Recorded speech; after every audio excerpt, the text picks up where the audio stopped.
Good afternoon, everyone. May I request everyone to please stand for our prayer. Miss Kalimbo, can you lead the prayer? In the name of the Father, the Son, the Holy Spirit. Amen. Okay, before you sit down, please arrange your chairs and pick up a pieces of paper. Okay, once again, good afternoon, everyone. I am Miss Julian Garba Cesar, your teacher for today. So before we begin to our discussion, we will check your attendance first. Is there anyone absent for today?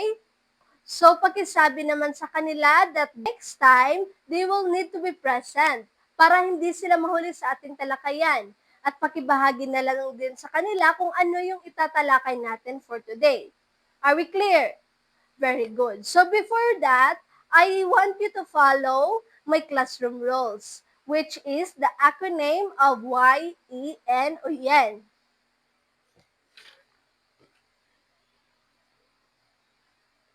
So, first, the acronym of Y.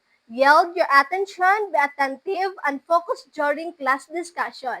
So please naman, maging focused kayo sa ating discussion today para naman may malalearn kayo. At please, pakitago yung mga phone o mga gamit na makakapag-distract sa talakayan natin ngayon. At pangalawa naman ay engage and participate. Take part in every activity and share your ideas confidently. So, anyone can answer. So, kayong lahat ay valid yung mga answer yun nyo. So, walang mali na answer. Sana naman mag-participate kayo. So, and naman ay nurture respect and joy. Respect everyone and enjoy learning together. So, dapat ire-respeto natin ang ating isa't isa. Para naman ma-enjoy natin ang ating discussion while we are learning. Okay, are we clear? Very good. So, before that, we will have a motivation first. Para naman, ma-energize kayo sa discussion natin for today. So, alam niyo na ba kung ano yung larong Pinoyhin nyo? Okay, very good. So, I just need 3 representative. Okay, Miss Kalimbo, Miss Ora, Miss Valderosa.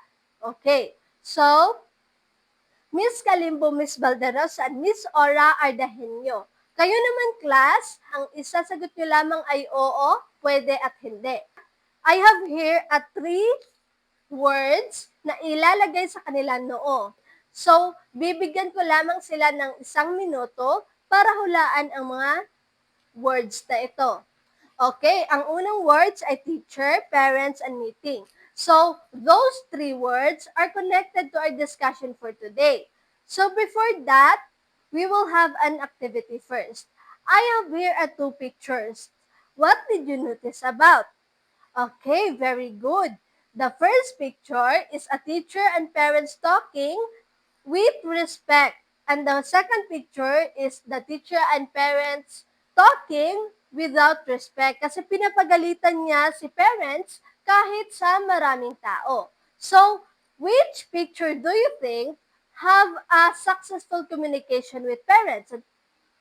Okay, very good, Miss Ora. The first picture has a successful communication with parents. So, very good. So, those activity and those motivation earlier are connected to our discussion for today. So, what do you think our discussion for today? Okay, very good, Miss Montibon. Our discussion for today is all about how to organize meeting with parents. So our objective is identify and explain that step in organizing and conducting meeting with parents, and also recognize the importance of parent, teacher, conference in communicating assessment result, and 3 is demonstrate effective communication techniques during a simulated parent-teacher conference. The first one is send an invitation. Send a letter of message inviting parents to meeting. Indicate available dates and times. Keep the tone respectful and welcoming. Example, Dear Mr. and Ms. Santos, I'd like to invite you for a short meeting discuss your child's progress. Of course, the first step ay papadala natin ng invitation letter yung ating mga parents upang hindi sila ma-surprise at upang makapaghanda sila. Are we clear? Okay, very good. The next steps is Greet with positivity. Begin with a warm and positive tone. Express care and concern for the child. Create a comfortable and trusting atmosphere. Example, thank you for coming. I really appreciate your time and support for your child, ma'am. Okay, of course, greet with positivity. Para naman ma-feel ng ating mga parents na welcome sila sa meeting natin. Are we clear? Okay, very good. So the third step is let parents speak. Allow parents to share their thoughts and concerns freely. As a teacher, we will listen actively, avoid interrupting the parents, and show empathy and respect for their perspective. Of course naman, dapat pakikinggan natin ang ating mga parents kung ano yung mga concern nila o mga ideas nila. Are we clear? Okay, very good. And step 4, respond respectively. Restate or clarify the ideas, report relevant incidents using facts, ask follow-up question to gain context. So, sino man kapag share ng kanilang ideas, number 4 na steps na respond respectfully. Okay, very good, Miss Huntilia. Dapat ire-respond natin respectfully ang ating mga parents at gumagamit tayo ng mga polite words. At always, use your smile kapag magsasalita with parents. Are we clear? Okay, very good. So, step 5 is report assessment result clearly. Focus on performance, not personality. Present evidence like rubrics or portfolios, avoid judgmental language. Instead of saying your child is lazy, you say your child needs more time to complete right task based on the criteria. Yan yung tama. Hindi yung sasabihin natin yung ating mga anak ng mga parents natin na kaya maliit yung grades ng anak mo kasi lazy yung anak mo. Bawal yon. Dapat sabihan lang natin na your child needs more time to complete written task based on that criteria. O anong mga sentence na hindi sila masasaktan o with respect na mga respond natin sa mga parents. Are we clear? Okay, very good. The last step is use understandable language. Avoid technical or jargon-heavy terms. If technical terms are needed, explain them clearly. Ensure that parents fully understand the child performance. Of course, dapat yung gagamitin nating mga lengguwahe ay yung alam ng mga parents, yung ating unang wika. At dapat hindi tayo gumagamit ng ibang wika o mga jargon-heavy terms, yung mga Gen Z terms, na kung saan hindi magigets ng ating mga parents. Are we clear? Okay. Step number 7. Commit to realistic action. End the meeting with a clear action plan. Commit only to tasks you can realistically perform. Avoid guaranteeing outcomes.